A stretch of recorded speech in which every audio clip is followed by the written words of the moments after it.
Saudi bus ప్రమాద ఘటనకు సంబంధించిన పూర్తి సమాచారం మా ప్రతినిధి మణికంఠన్ అడిగి తెలుసుకుందాం. మణికంఠ,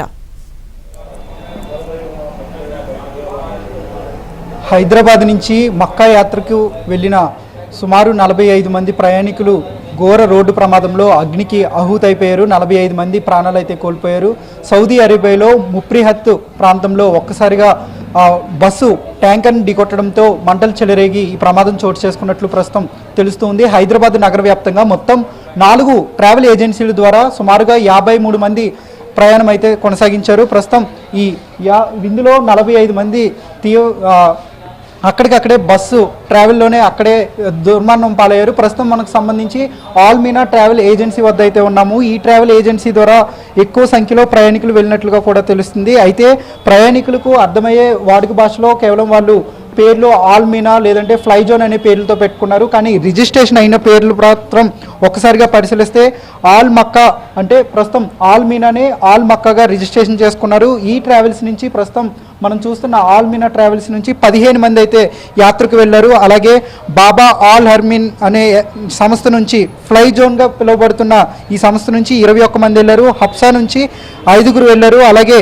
మహమ్మద్ బాంజన్ 4 అయితే వెళ్ళారు. మొత్తం ఈ 4 ట్రావెల్స్ నుంచి మొత్తం సుమారుగా 54 మంది అయితే వెళ్ళారు. ఈ 54 మందిలో 4 మాత్రం మక్కాలోనే ఉండిపోయారు. అలాగే మరో 4 కార్లో అయితే ప్రయాణం అయితే సాగించారు. సో కేవలం బస్సులో 46 మంది మాత్రమే ప్రయాణించారు. అయితే ఒక్కసారిగా నిన్న ఆయిల్ ట్యాంకర్ను ఢీకొట్టడంతో భారత కాలమానం ప్రకారం సుమారు సోమవారం అర్ధరాత్రి దాటిన తర్వాత 1:30 సమయం ప్రాంతంలో 46 మందితో వెళ్తున్న ఈ బస్సు సుమారుగా ఆయిల్ ట్యాంకర్ని ఢీకొట్టడంతో అక్కడికక్కడే వేగంగా మంటలు అయితే వ్యాప్తి చెందాయి. ఆ బస్సులో ప్రయాణిస్తున్న సయ్యద్ అనే వ్యక్తి మాత్రమే సయ్యద్ అనే వ్యక్తితో పాటు డ్రైవర్ మాత్రమే ప్రాణాలు రక్షించుకున్నారు. మిగిలిన 45 మంది వరకు మాత్రం వాళ్ళంతా కూడా అక్కడే అగ్నికి ఆహుతై అక్కడికక్కడే మృతి చెందారు. ప్రస్తుతం ఇండియన్ ఎంబసీతో పాటు అలాగే కేంద్ర రాష్ట్ర ప్రభుత్వాలు ముమ్మరంగా మృతదేహాలను ఇండియాకు తీసుకొచ్చేందుకు ఏర్పాట్లు అయితే చేస్తూ ఉన్నారు. ఇప్పటికే అటు మంత్రి అజరుద్దీన్ కూడా ఇప్పుడు కొద్దిసేపటి క్రితమే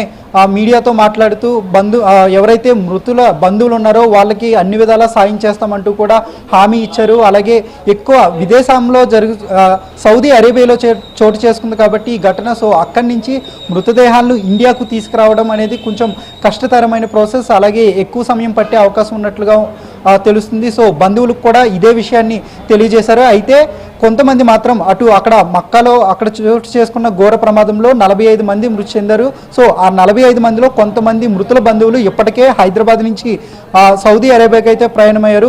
వాళ్ళు కూడా మరికొద్ది గంటల్లోనే అక్కడికి వెళ్ళబోతున్నారు. ప్రస్తుతం ఈ ప్రమాదం నుంచి బయటపడ్డ సయ్యద్ ఐసీలో ఆసుపత్రిలో చికిత్స పొందుతూ ఉన్నారు. వీళ్ళంతా ఈ నెల 9వ తారీఖున ఇక్కడి నుంచి బయలుదేరారు. 23వ తారీఖున మక్కాలో వాళ్ళ యొక్క ప్రార్థనలు ముగించుకుని మదీనాకు బయలుదేరారు. సో 23వ తారీఖుకి వీళ్ళంతా తిరిగి హైదరాబాద్ చేరుకోవాల్సి ఉంది. అయితే ఈ ఘోర ప్రమాదంలో వీళ్ళంతా దుర్మరణం పాలడం ప్రస్తుతం తీవ్ర సంచలనంగా మారింది. మరోవైపు మృతుల కుటుంబ సభ్యులు ఇప్పటికే ట్రావెల్ ఏజెన్సీల వద్దకు అయితే వస్తూ ఉన్నారు. అయితే ఉదయం నుంచి కూడా అటు ఫ్లైజోన్ కావచ్చు లేదంటే ఆల్మీనా ట్రావెల్ ఏజెన్సీలు కావచ్చు, దీంతోపాటు మరో 2 ట్రావెల్ ఏజెన్సీలు మొత్తం 4 ట్రావెల్ ఏజెన్సీలు అయితే ఇప్పటి వరకు ఈ ఘటనపై వాళ్ళు ఎలాంటి దీనికోసం ఎలాంటి అయితే చెప్పలేదు. ఈ ప్రమాదం కోసం పూర్తి వివరాలు అయితే వెల్లడించలేదు.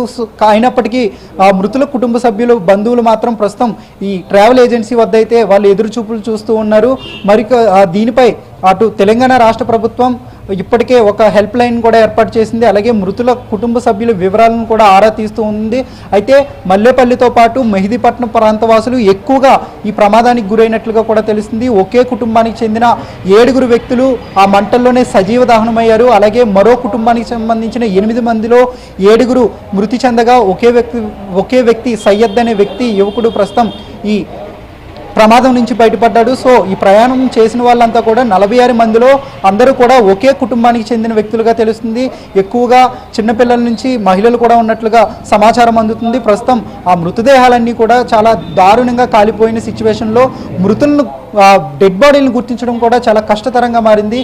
ప్రస్తుతం ఆ మృతదేహాలకు DNA టెస్ట్ నిర్వహించిన తర్వాతే కుటుంబ సభ్యులకు అప్పగించే అవకాశం ఉన్నట్లుగా కూడా తెలిసింది. ఎందుకంటే ఆ ప్రమాదం జరిగినప్పుడు చాలా ఎక్కువ స్థాయిలో మంటలు వెదజల్లాయి. సుమారుగా మంటలు దాటికి మొత్తం మృతదేహాలు వాళ్ళంతా కూడా అక్కడికే పూర్తిగా కూడా కాలి బూడిదైన నేపథ్యంలో ఆ మృతదేహాలను గుర్తించడం చాలా కష్టతరంగా మారింది. సో ఈ నేపథ్యంలోనే ఇప్పటికే ఆ మృతదేహాలను స్వాధీనం చేసుకున్న అధికారులు DNA టెస్టులు చేసేందుకు సిద్ధమయ్యారు. మరోవైపు అటు మృతుల కుటుంబ సభ్యులు ఇండియాలో ఉన్నారు కాబట్టి వీళ్ళను త్వరలోనే వీళ్ళందరినీ కూడా సౌదీ అరేబియా తీసుకువెళ్ళబోతున్నారు. అక్కడ వీళ్ళందరికీ కూడా DNA టెస్టులు నిర్వహించే అవకాశం ఉన్నట్లుగా తెలుస్తుంది. సో ఆ DNA టెస్ట్ రిజల్ట్ అనంతరం మృతదేహాల కుటుంబ సభ్యులకు అప్పగించే అవకాశం ఉన్నట్లుగా కూడా తెలుస్తుంది. ఇప్పటికే తెలంగాణ సీఎం రేవంత్ రెడ్డితో పాటు అలాగే కేంద్ర ప్రభుత్వం కూడా అలర్ట్ అయింది. అలాగే ఎంతమంది ఏ ఏరియాల నుంచి ట్రావెల్ చేశారు, అలాగే వాళ్ళ కుటుంబ సభ్యులు ఎక్కడెక్కడ ఉన్నారు, ప్రస్తుతం వాళ్ళ సిచ్యువేషన్ ఎలా ఉందని కూడా ఎప్పటికప్పుడు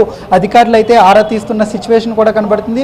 మరోవైపు కొంత భయోందోళనతో ట్రావెల్ ఏజెన్సీలపై దాడి జరగవచ్చు అనే ముందస్తు సమాచారంతో ట్రావెల్ యజమానులు మాత్రం ఈ ప్రమాదంపై ఇప్పటి వరకు స్పందించలేదు. దీనిపై ఆ లోకల్ మంత్రి కూడా మంత్రులతో పాటు స్థానిక ఎమ్మెల్యే కూడా కొద్దిసేపటి క్రితమే ఇక్కడికి వచ్చారు. ఆ ఘటన అసలు ఎందుకు జరిగింది, ఎలా జరిగింది, ప్రస్తుతం సిచ్యువేషన్ ఎలా ఉందని కూడా ప్రస్తుతం అధికారుల నుంచి అక్కడ పూర్తి వివరాలు ఆరా తీస్తున్న సిచ్యువేషన్ కూడా ఉంది.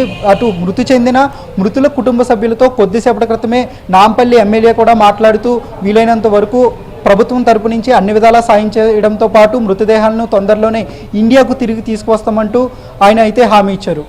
Right, thank you Manikanta.